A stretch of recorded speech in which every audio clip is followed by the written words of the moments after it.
The love director Michael Sarnowski has for J.R.R. Tolkien and The Lord of the Rings is pretty overt in his latest movie, A Quiet Place. Day 1. Even beyond the fact that two of his lead characters are also named Sam and Frodo. Watching Lord of the Rings growing up, watching all the behind-the-scenes was a big part of falling in love with movie making and the potential for both beautifully meaningful, emotional storytelling and huge scope and excitement. Sarnowski tells Entertainment Weekly ahead of the A Quiet Place prequel's release in theaters this week. So, yeah, definitely there was a lot to that. Set long before the main events of the first two movies in the franchise, A Quiet Place.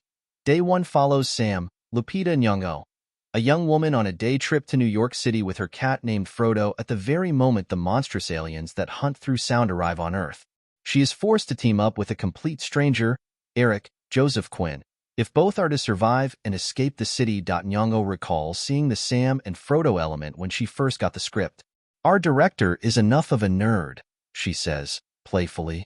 He chose that name, and I thought it was really quite apt because the cat is that companion. Our relationship has a very steep arc. Aside from the character names, Sarnowski channeled the adventurous spirit of The Lord of the Rings in Day 1's story.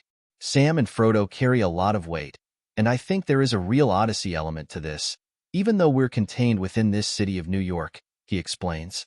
How people support each other through that journey is an important part of it.